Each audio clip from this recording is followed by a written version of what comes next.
Hello out there, all you wonderful people. This is Andre, the Game Idea Guy. Thank you once again for lending me your time and your ear, listening into another Gamer's Thoughts discussion, and I'm going to be talking about that Nintendo Life article.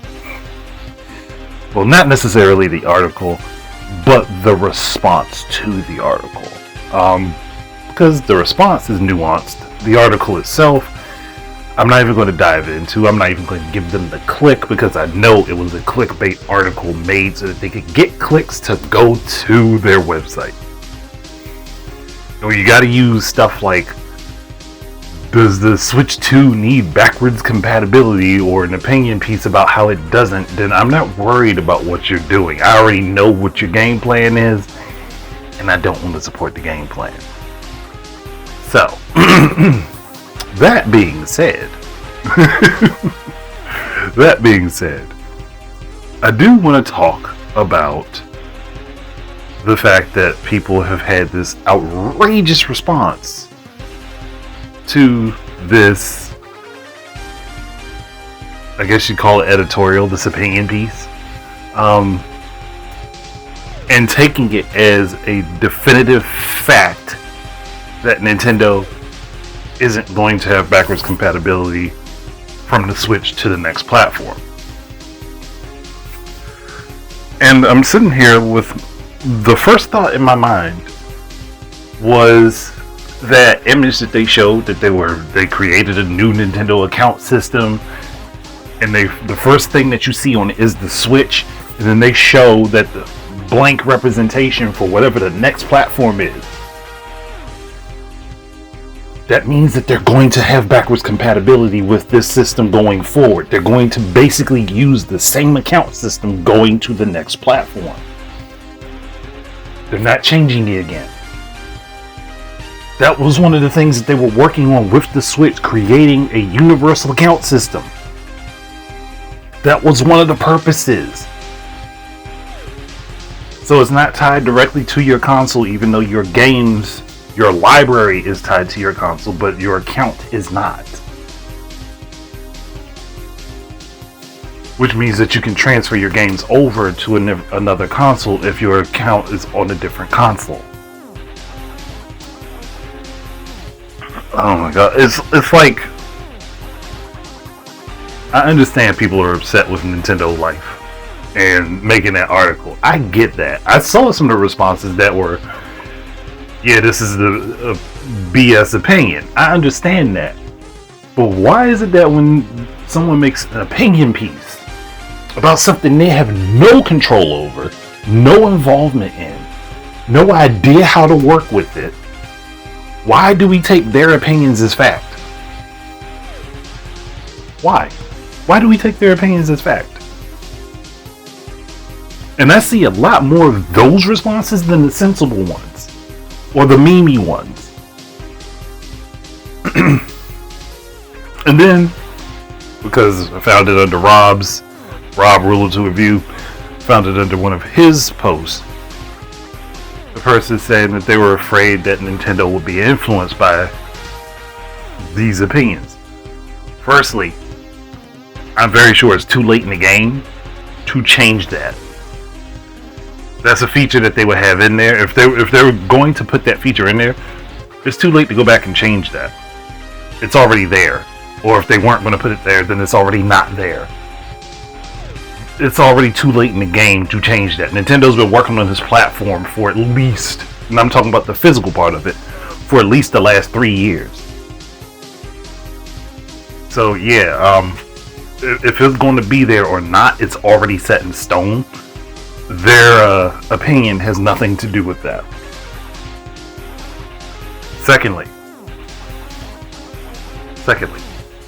Nintendo created Nintendo Directs because gaming media, especially westernized gaming media, was misrepresenting things that they were saying. They were twisting what they were saying and making points that weren't even established, or turning things into stuff that wasn't even said. That's why Nintendo Directs were created. Gaming media is not going to influence Nintendo. Especially westernized gaming media again. So that's not something you have to worry about. That's not a big issue. It's like people saw that and they went into hysteria over it. Again, I understand being upset that they would even come up with this notion and go ahead and say something that is agreed by everybody. In general, it's a bad take. It is a bad take. But it's just like, we're just going to assume that Nintendo's going to listen to these guys. Nintendo Life not being even one of the bigger outlets. Let's be honest. They've become more notable, but they're not one of the bigger outlets. If we're going to keep it 100 here, they are not one of the bigger outlets. Nintendo Life is really one of the smaller outlets. But again, even if they were, why would y'all assume Nintendo's going to listen to them? Did Nintendo listen to them with the Switch? No. Did Nintendo listen to them with the Wii U? No. Did Nintendo listen to them with the 3DS? No. Did Nintendo listen to any media outlets about what to do with their consoles at any point in time? No. It doesn't make any damn sense to sit there and say, oh yeah, they're going to go ahead and listen to them. No, that's not how it works. That's not how it goes. They're not reacting to gaming media. They're doing what they see is working for their sales numbers. If we're going to be honest with each other, that's what they're doing. They're looking at, oh, well, this worked. Okay, we can sell that. This didn't work. Let's see if we can take that back to the drawing board and maybe repurpose it at a later time. If not, then we'll scrap it. That's how they've been operating. Like this is literally logic. Following what Gaming Press says is not going to make Nintendo money. They are a company that is trying to make money. Listening to Gaming Press is not going to make them money. So no, that's not the purpose of it. It's not the reason for it. They're not going to be influenced by especially by people who spent the majority of the last decade. The majority of the the last 2 decades, shitting on them. They're not going to listen to them. So I don't get why that's the first thought that people have. And maybe that's just a westernized thing. Because we know that in general, people over here react to what the media says, and that becomes like their whole thing. And maybe that makes sense when you think about it.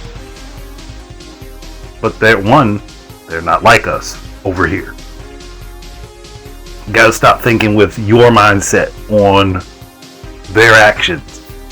You're never going to understand how they work if that's how you're thinking. You're never going to get how Nintendo works if your mindset is, well, over here Microsoft does, or over here Sony does, because Sony is definitely more westernized of a company, even though they are a Japanese company. Well, if Sony does this, then Nintendo's probably going to do it too. Well, so Nintendo will look at some things that Sony and Microsoft do, and then they will, if they see something that's worthwhile incorporating, yeah, they'll take it.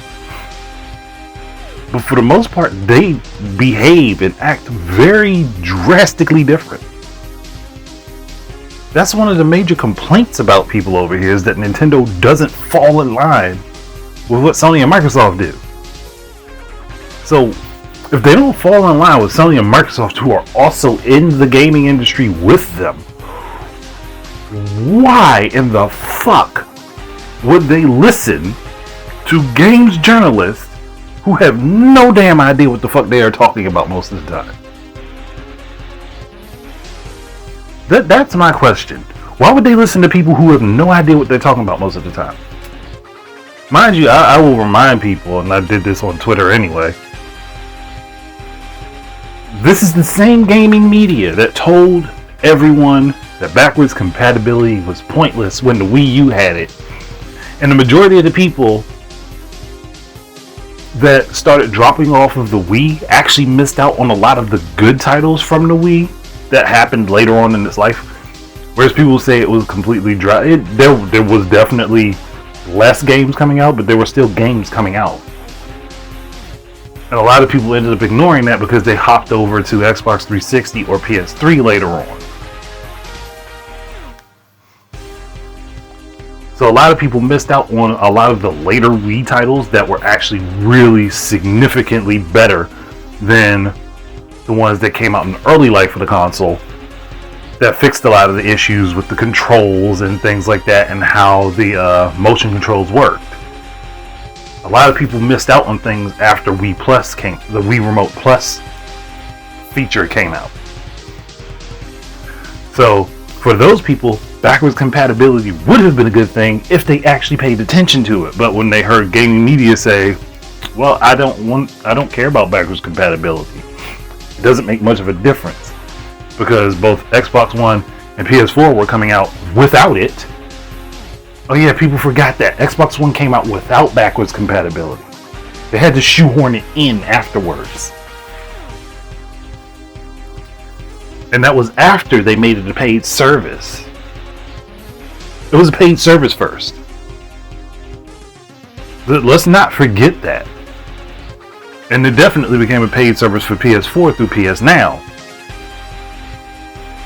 And it's still not every game is backwards compatible. But I just want to remind people of the actual history. The only reason the Switch was not backwards compatible is because Nintendo changed media format for the system. Because in all honesty, disc on a handheld is not a good idea. You want to know why? Because it burns the battery out because you have the disc constantly spinning, which consumes power. That's what Sony learned with the PSP. The constant spinning disc uses a lot more power than what would be considered a solid slate card. That's what the PS Vita cartridges would be considered. That's what DS and 3DS cartridges would be considered. That's what Switch carts would be considered. Just a little solid state drive, basically a tiny solid state drive in a sense, that has the game information stored on it, where there's not the spinning of the disc to read information. It consumes less power that way. That's why the Switch, for the most part, depending on the game, can be played for up to 6, sometimes 7 hours, depending on what you're playing in handheld mode. Same thing for the 3DS. People just don't get it. If you pay attention to the patterns in history, this does not become a concern. It only becomes a concern when you're focusing on the wrong things. It only becomes a concern when you're looking at the landscape through one lens.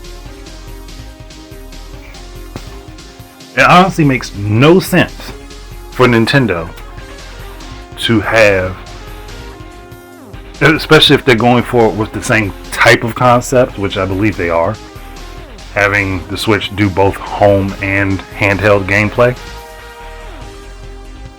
If they're going forward with that as the thing, like their main thing currently, because especially since it spawned so many copycats after Nintendo made it popular. Not that there weren't machines before that attempted this, but they didn't make it seamless like what Nintendo did. So, with all that said, they're very likely going forward with the same concept. They're going to improve upon it, obviously. They'll probably add in a few extra features. I still actually have to do my discussion because I want to do it well before Nintendo makes any announcements. So I have to get that done myself because I got a few other ideas that I've kind of been looking at certain things. So I'm kind of wanting to talk about that, but I'm not going to do it here.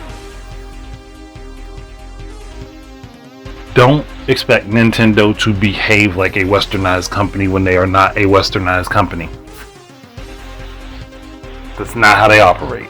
Let's not treat them like they operate like that. That's one reason so many people get upset with them the way that they do, is because you're looking at the lens from one side of things, but you're not attempting to even understand the opposite side. You're just getting upset because it's not working the way that you expect it to. I'm literally a nobody in the gaming world. Nobody. I have very few subscribers on YouTube in comparison to a lot of the more popular people. I am not a face in any way in the gaming community or industry at this point in time. But yeah, I can make a series of videos that can, call out games that should be on a platform, and those games happen. Why is that? And it's not just because all my guesses are wild guesses. Some of them are, I will admit. But it's also because I spend time thinking about what works where and why it would work there. I don't think about how I personally would like something, even though sometimes that plays into it. But I don't think just how personally I would like something. I think about whether or not it's a viable idea, and if there's anything that could come of it that would be useful or interesting out of it. That's it. That's how I think. I would say my way of thinking is more in line with how developers think than the majority of the gaming community. That doesn't make me better. It just means that I have that particular insight that a lot of people lack. Which is why I can say certain things and be like, yo, this is something that would be cool, it'd be interesting for them to do. I can see this working. And then 5 to 6 months later, or maybe a year later, we see it happen. That's it. There's nothing special about it. It's just the way of thinking is different. If you change your way of thinking, you'll start to actually see the patterns and be able to moderately predict certain things. Which again is why I have to make my video about the potential Switch 2 or the Switch successor. I have to redo. I have one out, but I gotta do a new one. I gotta do a new discussion on it because I have other ideas that I think would fit very well into it that I never talked about or considered before. So, but I'm gonna drop it there. The Nintendo Life article is garbage. I don't even have to look at it to tell you it's garbage because I can tell you by the clickbait title that it's garbage. And I can tell you by the overwhelming hateful responses that they got, it's garbage. But at the same time, if you want to check out that article, that's on you. Check out the article. I'm not going to because I already know what it was for and I wasn't clickbaiting. I wasn't clicking the bait. That's as simple as that. But going forward, people, just think about things. Just take a moment, stop, think. Don't go with the immediate reaction you feel, especially when it comes down to Nintendo, because half the time that immediate reaction is wrong because it's based upon westernized thinking versus how Japanese gamers and game developers think. You can't think like us over here and think that fits them over there. It's different perspectives, folks. Different perspectives. But that's it. Thank you guys very much for listening in. Keep your eyes and ears out for more stuff from me. And until the next time, enjoy your games and peace out, everybody. This is Andre the Game Idea Guy, and I'd like to thank you once again for tuning in. If you would be interested in supporting my efforts in content creation, please head on over to Amazon and look up The Game Idea Guy Presents Gaming Word Search, and you will find both Volume 1 and Volume 2 up for sale. Thank you very much once again, and I hope to be able to create more content for you in the future. Peace out.